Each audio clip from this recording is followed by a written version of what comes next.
Bismillahirrahmanirrahim. Assalamualaikum warahmatullahi wabarakatuh. Alhamdulillahirrahmanirrahim. Bersyukur kehadirat Allah Subhanahu wa Ta'ala atas limpahan rahmat dan karunia-Nya berupa nikmat kesehatan, terlebih nikmat iman dan Islam, sehingga kita masih dapat melaksanakan aktivitas kita sehari-hari dengan sebaik-baiknya. Selanjutnya salawat berangkai salam senantiasa kita sampaikan kepada baginda Rasulullah Muhammad SAW. Mudah-mudahan dengan seringnya kita bersalawat pada beliau, adalah pengikut-pengikutnya yang akan mendapatkan syafaatnya di hari pembalasan kelak.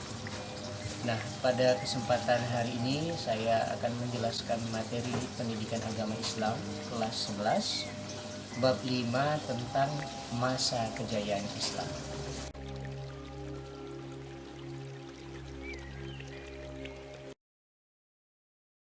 Masa kejayaan Islam. Tentang masa kejayaan Islam di sini yang dibahas adalah periodisasi sejarah Islam, ya. Jadi periodisasi sejarah Islam itu terdiri dari 3 periode. Yang pertama dikenal dengan periode klasik, kedua periode pertengahan, dan yang ketiga periode modern. Di mana masing-masing periode ini, ketiga periode ini terdiri dari beberapa fase. Yang pertama untuk periode klasik. Periode klasik terdiri dari 2 fase. Yang pertama fase ekspansi, yakni pada tahun 650 sampai 1000 Masehi, dan yang kedua dikenal dengan fase desintegrasi pada tahun 1000 sampai 1250 Masehi. Itu yang pertama. Kemudian yang kedua periode pertengahan. Nah, untuk periode pertengahan ini juga terdiri dari 2 fase. Pertama dikenal dengan fase kemunduran pada tahun 1250 sampai 1500 Masehi, dan yang kedua ada dikenal dengan istilah fase 3 kerajaan besar, terjadi pada tahun 1500 sampai 1700 Masehi.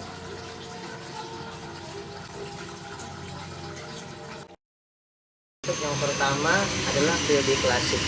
Nah, pada periode klasik ini terdiri dari 2 fase. Yang pertama adalah fase ekspansi.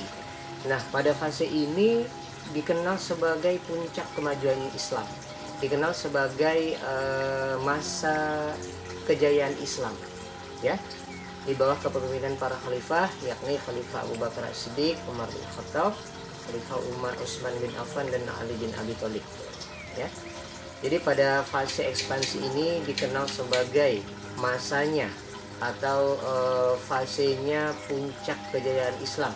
Masa-masa kejayaan Islam itu terjadi pada fase ini. Nah, kira-kira apa sih bentuk daripada kemajuan Islam pada fase ini, ya? Jadi yang pertama itu terjadinya perluasan wilayah hingga mencapai Spanyol dan India. Kemudian perkembangan ilmu pengetahuan, perkembangan kebudayaan, hingga munculnya pakar dan ahli dari berbagai bidang, termasuk dari bidang kedokteran, bidang keagamaan, bidang politik, bidang sosial, militer, dan lain sebagainya. Nah, seiring berjalannya waktu, tadi dikatakan puncak kejayaan Islam pada fase ini itu tidak lain dan tidak bukan adalah adanya dari para kepemimpinan para khalifah, ya.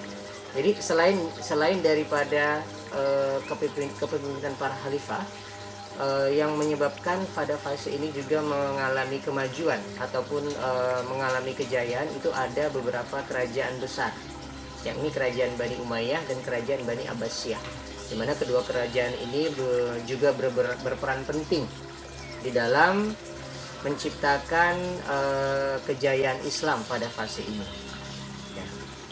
Nah, dari beberapa kemajuan yang terjadi, dari beberapa kejayaan yang terjadi pada fase ini tentu tidak terjadi secara kebetulan, yakni ada beberapa faktor yang menyebabkan kenapa pada fase ini bisa terjadi masa kejayaan, bisa mencapai kemajuan Islam. Yang pertama adanya faktor internal, ya. Jadi faktor internal ini adalah faktor dari dalam, yakni di sini umat Islam sendiri mempunyai dorongan umat Islam itu sendiri mempunyai keinginan untuk maju, ya, sehingga mereka terus berkonsistensi dan beristiqomah untuk bagaimana bisa mencapai kemajuan pada masa itu. Itu yang pertama. Kemudian faktor yang kedua adalah faktor eksternal. Ini adalah faktor dari luar, di mana ini dipengaruhi dari umat Islam itu melihat dari beberapa bangsa Arab, ya, salah satunya bangsa Arab, di mana bangsa Arab pada saat itu juga sudah mengalami asimilasi, mengalami perkembangan dalam ilmu pengetahuan, sehingga juga mendorong bagi umat Islam pada saat itu untuk maju. Kemudian timbulnya gerakan-gerakan terjemahan, yakni usaha menerjemahkan kitab-kitab asing untuk mempelajari, untuk menelaah bagaimana supaya bisa terjadi kemajuan Islam pada fase ini. Itu yang kedua. Kemudian yang ketiga, adanya gerakan ilmiah dari para ulama. Beberapa di antara yang dilakukannya adalah dengan melaksanakan ajaran Al-Quran dan hadis, senantiasa mengembangkan ilmu agama dan berijtihad. Nah, jadi ketiga faktor inilah yang menyebabkan kenapa pada fase ini Islam mengalami puncak kemajuan, Islam mengalami puncak kejayaan. Nah,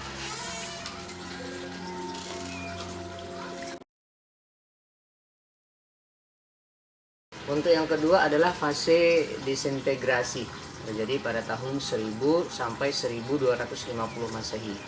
Nah, pada fase ini dikenal dengan masa atau fase awal mulanya kemunduran Islam, dengan ditandainya salah satunya adanya perpecahan politik. Periode yang selanjutnya adalah periode pertengahan, ya.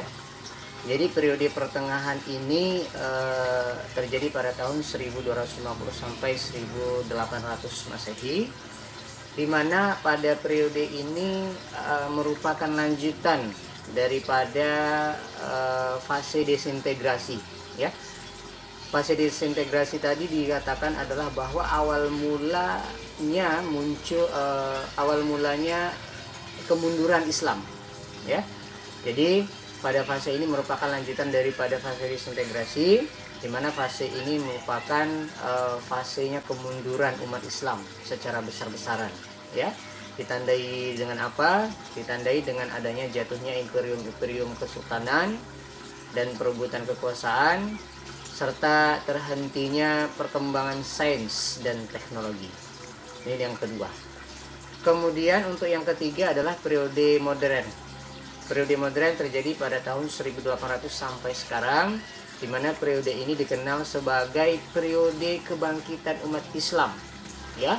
Jadi setelah Islam mengalami kemajuan, kemunduran, kemudian Islam mengalami kebangkitan dengan sendirinya, dengan ditandai dengan apa? Dengan munculnya para pembaharu-pembaharu Islam, ditandainya munculnya berbagai macam bidang-bidang keilmuan, berbagai macam pengetahuan, baik dalam bidang ilmu kedokteran, matematika, sains, dan lain sebagainya. Jadi kesimpulannya adalah bahwa periodisasi sejarah Islam itu terdiri dari 3 periode. Pertama periode klasik, periode pertengahan, periode modern. Untuk periode klasik terdiri dari 2 fase. Ada fase ekspansi yang dikenal dengan fase puncak kejayaan Islam atau kemajuan Islam. Kemudian fase desintegrasi merupakan dikenal dengan masa atau fase kemunduran, awal mula kemunduran umat Islam. Dan yang kedua, periode pertengahan merupakan fase kemunduran umat Islam secara besar-besaran. Artinya apa? Artinya umat Islam pernah mengalami kemajuan, sempat mengalami kemunduran dan kehancuran, namun bisa bangkit kembali, bisa maju kembali, dan berkembang dengan pesat hingga sampai saat sekarang ini, seperti mana yang kita rasakan pada saat sekarang ini tentunya. Ananda sekalian, demikian untuk pembahasan pada kesempatan kali ini. Mudah-mudahan apa yang disampaikan bermanfaat dan dapat dipahami. Jika ada kekurangan saya mohon dimaafkan, kepada Allah saya mohon ampun. Saya akhiri dengan billahi taufiq wal hidayah. Assalamualaikum warahmatullahi wabarakatuh.